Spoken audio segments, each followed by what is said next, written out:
I just realised a little more clearly last night how my own judgment is just a huge block in front of me. Yeah.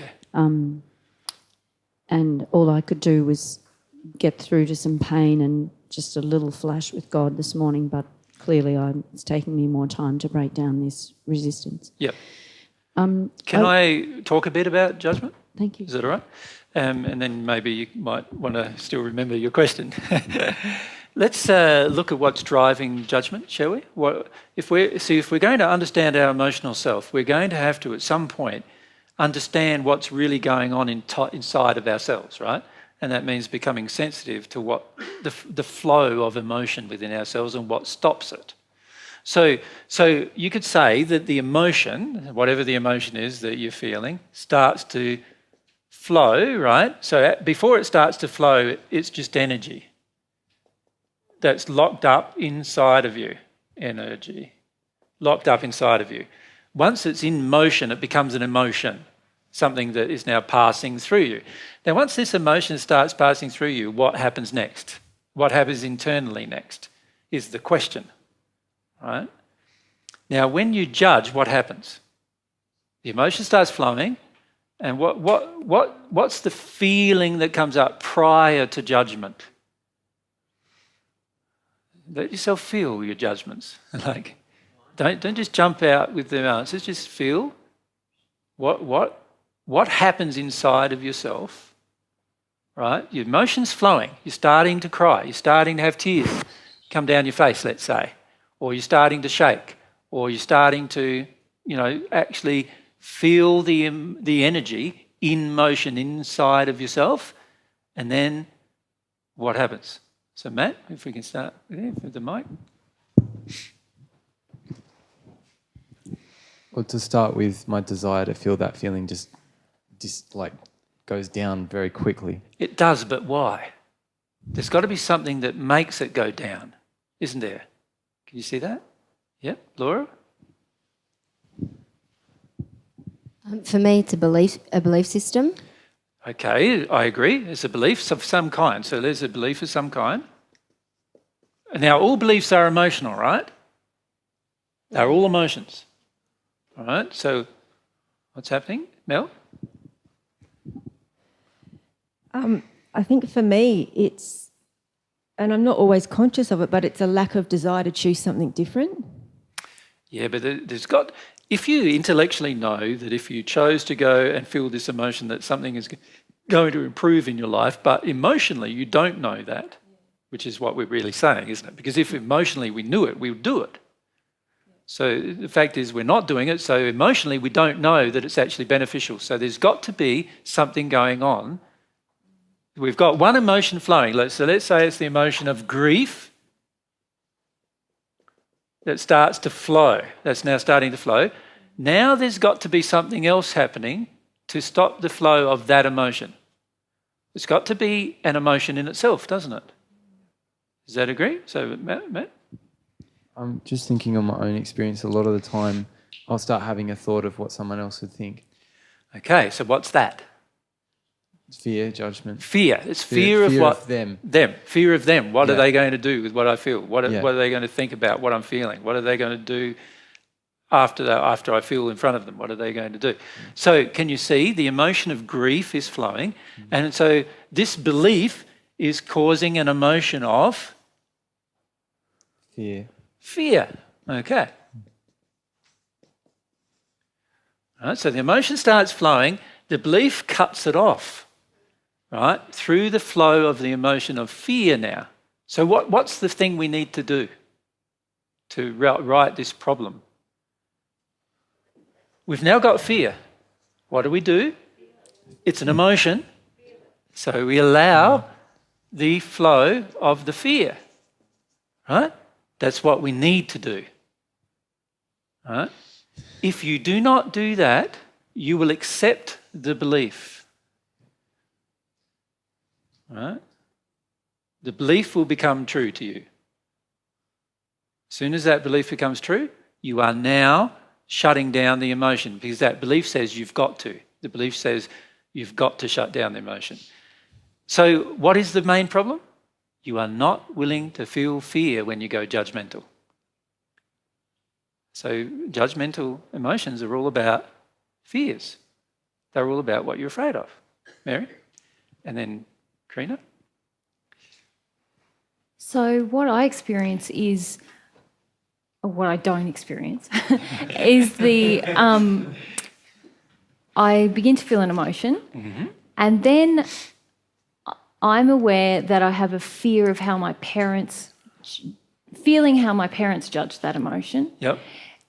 And I don't want to feel it, so I judge myself in the way that they would have judged me, and it stops everything. Yep. So why don't you want to feel their judgment? Yeah, I'm afraid of the pain that I suppressed as a result of their judgment. Correct. The only reason why we don't allow fear to flow is because in the end, we don't like to experience pain. Because everything is going to be related to pain. The biggest problem that we have in the world we live in is that nobody wants to feel their pain. Most of you don't want to do it even in your relationship. That's why you're blaming the other person all the time, right? Oh, but they did this, and oh, but they did that, and oh, but they did this. And it's because we don't want to feel our pain. We want to blame our pain on something else. What caused all of the emotional suppression in our soul?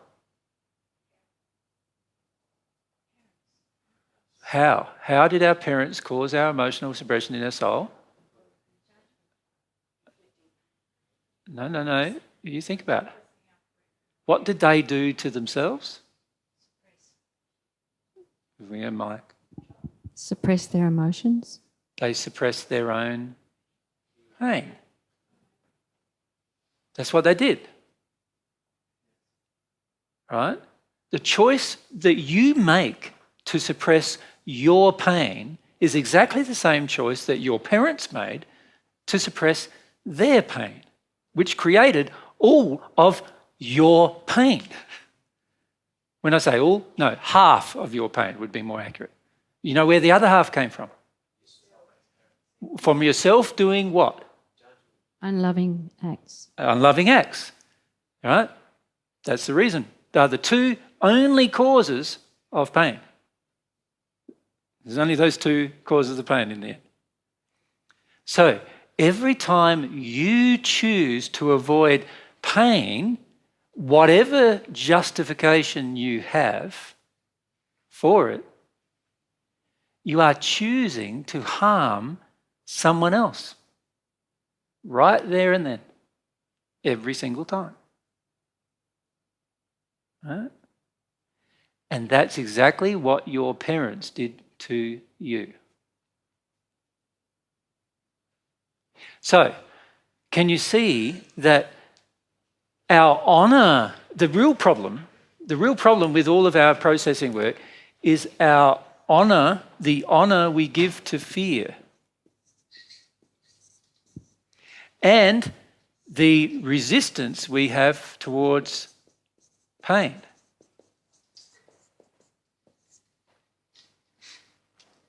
They are the two only problems we have processing all of our emotions. We honour fear and we resist pain. Right? If you could develop somehow within yourself a desire to feel pain, that would be pretty powerful, because then all of your resistance to your pain would be removed.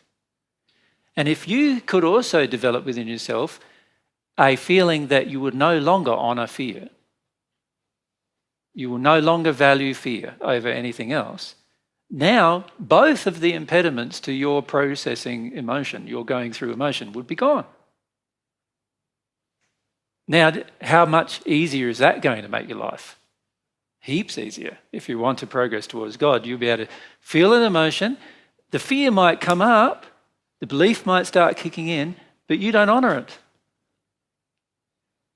You don't honour it emotionally anymore, right? Instead, you just feel the fear that you have, another emotion. You just let it pass through you, the fear, And any pain associated with that fear might come up. There'll be grief under it and stuff. You'll let yourself feel that. And then you'll be back to feeling the original emotion. It'll just be like a small little detour and back to feeling the original emotion. Now, we've been doing a whole series of FAQs about emotions. In the second session, I think it is, we talk about what are the primary problems associated with feeling emotion. We mention the resistance to pain and the honour of fear are those primary problems that everyone's facing. Yeah. Laura? My addiction's met, a way to avoid my pain, so I use that. Right? Taking some pills, doing physical substances to avoid my pain, so I use that. I'll do anything. Like, we are sluts when it comes to avoiding our pain. Right? Do you know what I mean? You do anything for the sake of it. Right? That's the reality. Yeah? And this is what we've got to stop doing. We've got to stop going, we've got to stop making the moral compromise. Right? Every time we revert to judgment and allow the judgment to exist, we are reverting to a moral compromise that stops us from feeling our pain. Every time we go through the process of intellectual justification and intellectual reasoning, we are already involved in a moral compromise, avoiding our pain. And we've got to stop these compromises that we make on our soul and just know and honour the fact that we've got to go through it. Now, I'm telling you this. Now, the only reason why I'm telling you this is because I've done this. And I know for certain. You don't necessarily know for certain. That's why you want to go through the other ones. But I can guarantee to you, you can spend the next 25 years going through every opportunity to be judgment of your own emotion, every opportunity to intellectually reason around your own emotion, every opportunity to get your addiction met, and every opportunity to do everything else, and you'll be no closer to God than you are today. I can guarantee that to you. But you can try it because you've got free will. You're allowed to do it and all those things. You're allowed to try it all for yourself and work it all out. Or you can listen to somebody who's already done it and say, well, it probably is not much point me doing it. You can have some trust in that. You can do one of those things. But for the majority of us, we don't like listening to other people. And we've got to try at least one or two of them ourselves. All right? So we do. And then 10 years later, when we haven't made the progress we were hoping to have made, we then realise, well, maybe that hasn't worked, if we're honest with ourselves.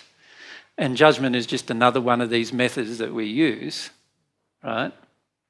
And sure, it came from our childhood and everything, but we now use it as justification just like our parents used it as a justification to avoid their emotions.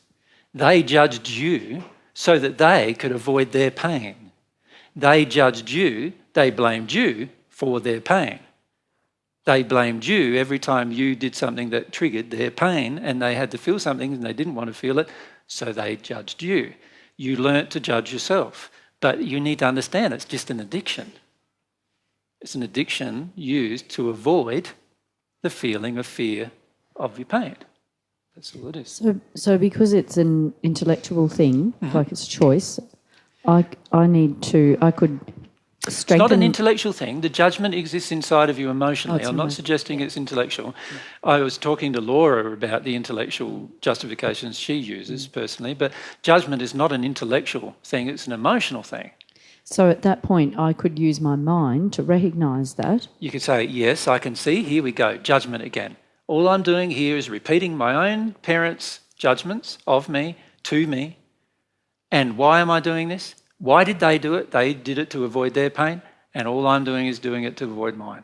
What I need to do instead is feel, yeah, they judged me and I didn't deserve it. So there's some pain I can feel. So straight away, there's some pain I can feel. Take away the judgment as a justification or an addiction, and now you've got the fear back again. All right? The fear's back now.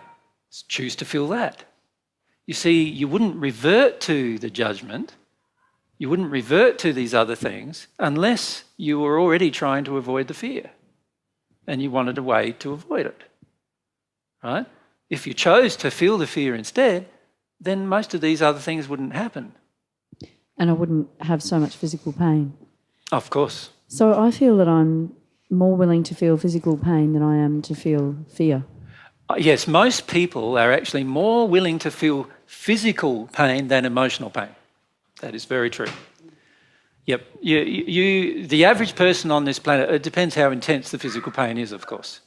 Remember that most of your pain, emotional pain, often comes from physical pain in your childhood that was shut down because your parents didn't want you to feel it. Right? So, every time you started to cry because you hurt yourself, what did mum and dad do? There, you don't have to cry, patch that up, don't stop crying. I'll give you something to cry about, whatever it is they chose to shut you down. And so you shut down from that experience, right? And that's how you became afraid of pain. Because before then you weren't afraid of pain. Before then you just felt it. You look at the average child who doesn't get shut down when they injure themselves. 5 minutes later they're running around and half their leg's fallen off and they're still running around half the time, we can even have a broken leg and still try to run around. Yeah, I've noticed that if I'm in my desire and I hurt myself, if I stop and feel, then I don't even feel that bruise or anything later. Correct. And it also heals very rapidly, straight away. But I've noticed that, like this morning, for example, I spent some time praying, lying, feeling, praying. And I remember you saying, even if nothing happens, spend time with God. And so I started to feel an emotion and just like a flash and of what I felt was God, but then judgment and then... So judgment was the desire to avoid. Mm-hmm. Right, and it comes from somewhere emotionally. Yep. And then I'm just fear, but then physical pain, and so I spent quite some time feeling this physical pain. Yep, physical pain that keeps recurring is always the result of the suppression of fear.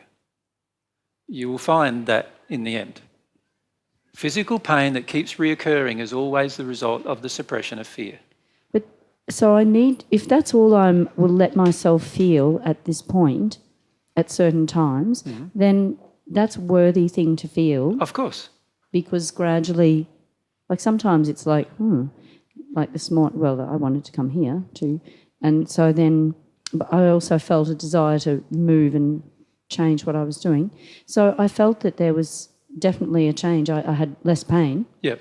I was ready for something else then. Yeah. But sometimes this is what happens. Like I feel blocked at the moment because that can be the process, and then suddenly, without any warning, I can maybe get into the emotion and connect to God. Yeah. But so take those lately, opportunities. there seems to be more distance between that. Of course, because there's more and more things that you're getting exposed that you're resistant to. You see, when you begin this process, often you have a bit of a honeymoon period where you get into this emotion and that emotion. All of those emotions are your easy ones. You might think they're hard at the time, but they're actually your easy ones. The ones that are the really hardest to get into are the ones you're terrified of. They're the hardest to get into. That's when my judgment goes up more. Of course, because your terror wants you to judge, because that way you get to avoid the feeling of the pain. Do you see what I'm saying? Yeah, it's a very vicious circle. So you've got to stop the judgment. That's just an addiction. Stop it. Tell yourself God's truth on that subject. Most of the time we do know God's truth on the subject. Yeah, I'm even doing that, but it's like not... Yeah, but you understand it's all because of the reluctance to feel fear, the reluctance to feel terror. This is our main problem. We don't want to feel the fear. We don't want to feel the pain. We're reluctant to do it. When we're reluctant to do it, what do? We do anything else other than it. We'll justify it. We'll shift the blame onto someone else. We'll do anything. We'll minimise it. We'll say it's not there anymore when it still is. We'll do anything to avoid it. And we've got to stop doing that. And the only person that can stop doing that is you. God can't stop you from doing that. God's already trying to give you maximum help to stop it, but we're just justifying it, saying, no, that's the way I want to go, that's the way I want to go. We're honouring our fear and we're resistive to our pain.